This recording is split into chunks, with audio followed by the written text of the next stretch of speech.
Hi everyone, there's a lot going on with Russia and Ukraine, so we thought we'd jump on to answer a few questions and help you get your head around the basics. Starting with, what just happened? So on Monday, Russia's President Vladimir Putin officially recognized two breakaway areas in eastern Ukraine. Both of them are in the Donbas region. They call themselves the People's Republics of Luhansk and Donetsk, and they've been controlled by pro-Russian separatists since 2014, with Russia's backing. Now, these so-called People's Republics make up around 1/3 of the Ukrainian districts of Luhansk and Donetsk, and there's what's called a line of control, with the separatists on one side and the Ukrainian forces on the other. They've been fighting each other off and on across that line for years, even though there's supposed to be a ceasefire. One thing to keep in mind is that the separatists lay claim to all of Luhansk and Donetsk, not just the 1/3 they control now. And Putin confirmed that Russia's recognition of the independence of these so-called People's Republics also includes their claim to that extra territory. Now, President Putin made another big move. He's ordered Russian soldiers to go into the separatist areas. He says they're peacekeepers. We've been speaking to people inside the self-declared Republic of Donetsk. They were describing the Russian military build-up as being like nothing they'd seen before. They described tanks, Grad missile systems. So this is a really big deal, because it raises the risk of a direct confrontation between Russian and Ukrainian forces, and that could trigger something even bigger, maybe a full-blown war. Don't forget, Russia looks ready for one. It's been building up troops along Ukraine's border for months. The U.S. reckons there are now up to 190,000 soldiers surrounding Ukraine on three sides. Everything from, of course, the high-end weapon systems to field hospitals to logistics to command and control. Okay, so next question. Why did Putin make this move in eastern Ukraine? Well, you can answer that on a few different levels. There's the on-the-ground stuff.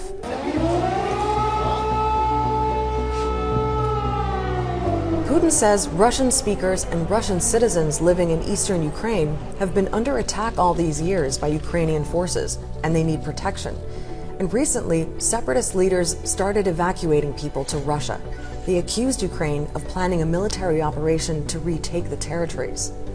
But Ukraine rejects that accusation, and the US, NATO, and others think Putin has just been cooking up an excuse to go in. President Putin made a series of outrageous, false claims about Ukraine aimed at creating a pretext for war, and immediately thereafter announced Russian troops are entering the Donbas. He calls them peacekeepers. This is nonsense. We know what they really are. So why might Putin be willing to consider a war? Well, that takes us to the other thing he's been talking about a lot: NATO, the Western military alliance, and what he feels is an intolerable threat to Russian security. Putin has basically been telling NATO to get out of his neighborhood. He wants guarantees that it will never admit Ukraine as a member and stop any further expansion to the east. NATO says it will never agree to that Ukraine is a sovereign country and that it's not for Russia to decide, even though it's pretty unlikely that Ukraine would join NATO anytime soon. But here's another thing. When Putin announced Russia's recognition of the breakaway areas, he gave a long, rambling speech complete with his own take on history, which included the idea that Ukraine is part of ancient Russian lands. He essentially questioned the whole legitimacy of Ukraine as an independent country.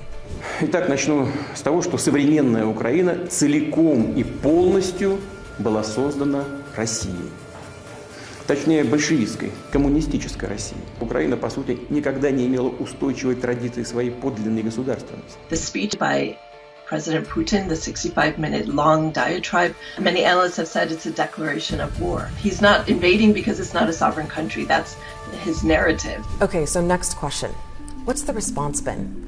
Well, from Ukraine and the West, outrage, basically.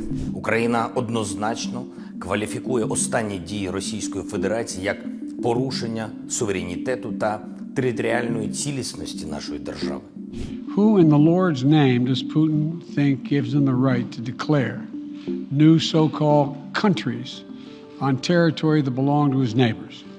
This is a flagrant violation of international law. This is the most dangerous moment in European security for a generation. And what are they doing about it? Well, for a while now, Western countries have been sending weapons and money to Ukraine. And they've beefed up troop numbers in nearby NATO countries, places like Poland, Romania, and the Baltic states. And now they're hitting Russia with economic sanctions, targeting people and organizations connected to the decision to recognize the breakaway areas, and with links to Russia's military. So, for example, wealthy individuals, politicians, and some banks. Germany's made a big move by suspending the final approval for Nord Stream 2, a major gas pipeline from Russia which has already been built. And Western leaders say they've got even tougher sanctions ready to go if they need them. Something in reserve in case Putin goes further, because to recognize these two republics, he didn't need more than 150,000 troops, and many fear that there is another stage to his operations. Okay, so final question. How are Ukrainians feeling about all this? Well, of course, it depends on who you ask and where they live. Some people are scared, but many Ukrainians also seem to be getting on with life as best they can. People are remarkably calm, actually, and since this whole crisis kicked off, they've been incredibly stoic in their response, and it kind of runs really counter to the panic that has been splashed across Western headlines. I think there is a kind of level up of panic, but I think it's still so unclear about what's going to happen. So it's so hard to prepare when you don't know what you're preparing for. Якось не знаю, і бояться, не бояться, поки немає за що бояться. Ну, щось я дивлюся теж ці передачі, щось розказують, ну, мені щось не віриться. The diplomatic here is over, and what I'm gonna say, that's crazy, because we don't want a war. Так усе надоїло нам от це жити вже за 8 лет. 8 лет це отак не живемо, существуємо. That's the thing with this crisis. It's not new, but it's definitely gone up another notch. Now, if you were hoping for answers to the biggest questions in all this, what does Putin really want? And how far is he willing to go? Well, there's really only one person who can answer that.